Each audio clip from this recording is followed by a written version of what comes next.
gospel train am a-comin', I hear it just at hand. I hear those car wheels rumbling and rolling through the land. And get on board, little children, get on board. Little children, get on board. Little children, there's room for many on board. Good morning, Take 5 fam. Phillip Shoultz here, welcoming you to a Tuesday edition of Take 5. I apologize if I seem a little sweaty today. It's a little muggy here in Minnesota. I got my workout in outside and should have gone out a little earlier. But I'm so excited to share this time with you today. We're going to look at two spirituals today. We're going to introduce Get On Board, which I was just singing on the way in. And we'll finish our time with Little David, Play on Your Harp, and talk about the context for both. We are going to be moving to the end of this exploration of spirituals. Thursday, I'll introduce one more. And then for the weekend, it's my 11th anniversary with Michelle, our 11th wedding anniversary. So I'm going to do some love songs on Friday, Saturday, and Sunday. And also some songs that acknowledge the fact that it is Independence Day here in the United States of America. So it'll be a little dual meaning for the weekend. And then we'll kick off next week with a new exciting theme that I'll share with you later.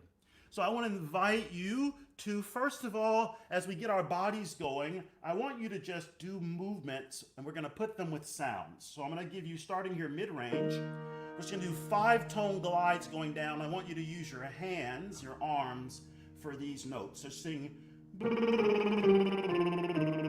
as you sing, do some motion with your arms and alternate. Here we go, and breathe. Alternate arms.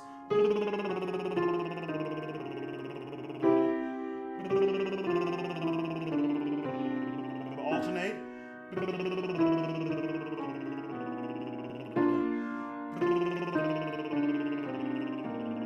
Two more.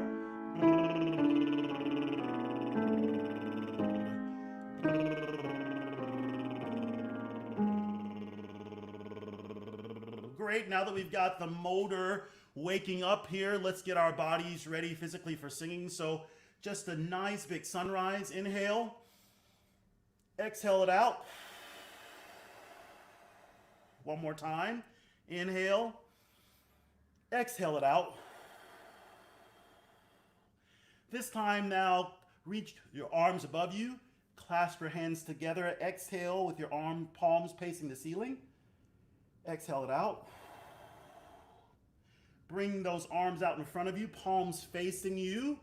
Clasp those hands together. Now pull them apart and open up the back muscles. Keep your breathing going. Inhale, exhaling, no holding. And now just open the back a little bit here. Inhaling, exhaling. Great, and come to a position of rest. Exhale. Great, and let's do some deep breathing here now. We're 93 or so episodes in, so we're a family. I don't mind using my towel. Now, I want you to just exhale. Shh. Shh. Shh. Create your box. Shh. Two more. Shh. One more. Shh. Great. So, Get On Board, or the Gospel Train, depending on the title that you want to use. Burleigh used the Gospel Train as his title here. This one is exciting because it is a dual meaning.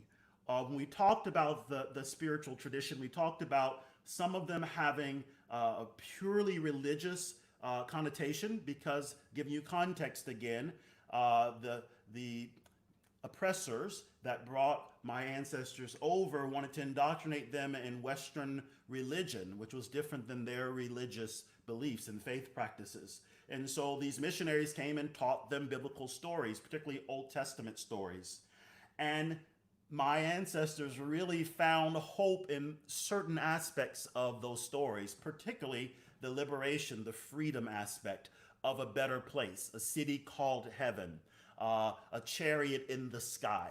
And so they begin to see that duality of thinking of a better place for liberation for their physical beings, but also some of the songs had connotations of language that would be code for when it was time to make their way off of the plantation north, headed towards freedom, with a network of people called conductors.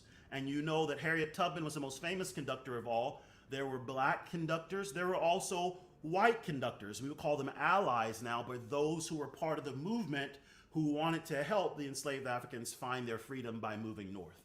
And so songs that deal with trains and things of that nature often had that duality where they were signal songs or code songs.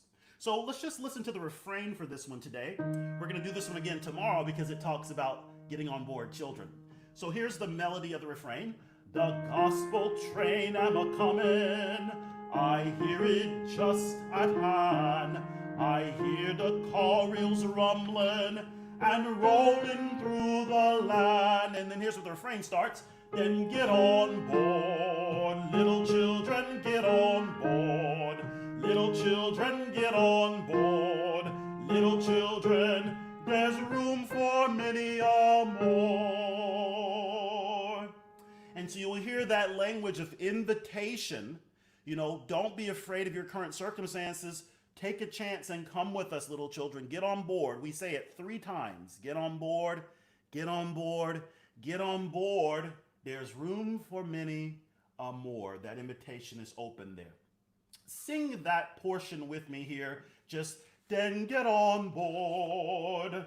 1, 2, 3. Then get on board. Little children, get on board.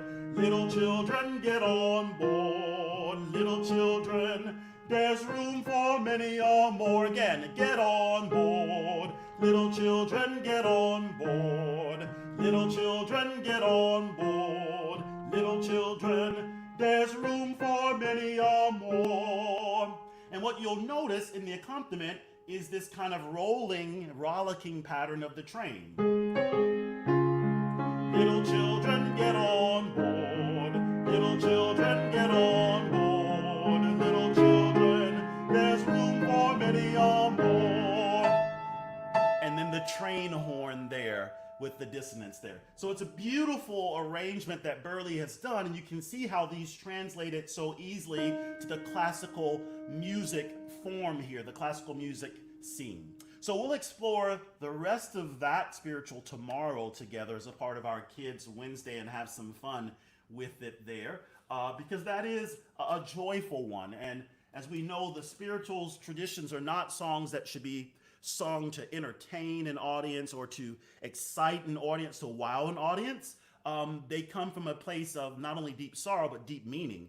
But there is playfulness to be found in them when you understand the context. And at the right moments, that playfulness, especially as it means to kind of tricking the one who's been holding you captive, can be quite liberating and quite profound.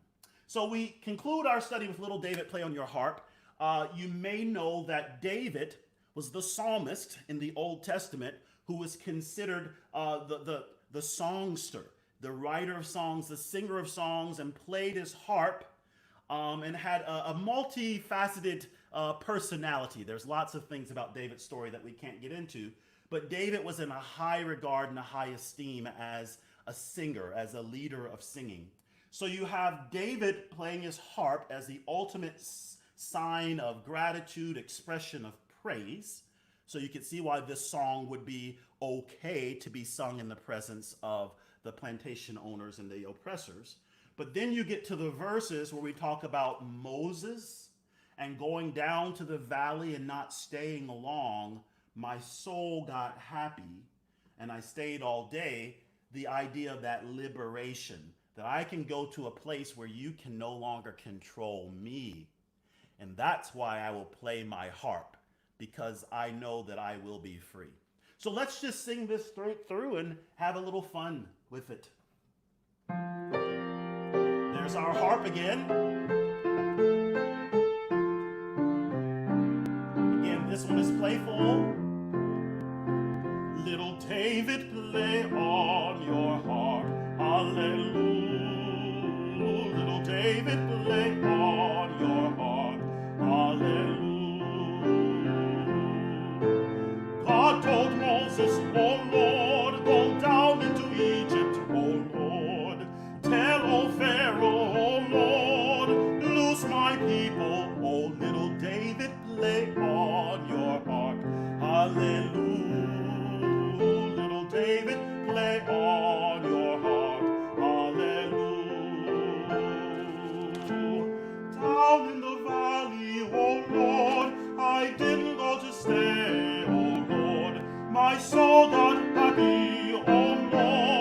and I stayed all day. Oh, little David, play on your harp. Hallelujah. Little David, play on your harp. Hallelujah. Little David, play on your harp. Hallelujah. Little David, play on your harp. Hallelujah.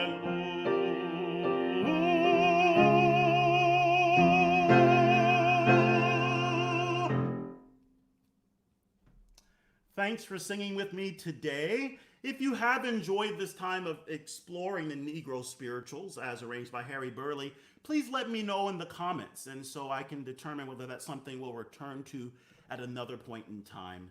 But tomorrow I look forward to joining you for some Kids Day action, and get on board. And have a great day. Take care of yourselves. Stay hydrated wherever you are. See you tomorrow. Bye-bye.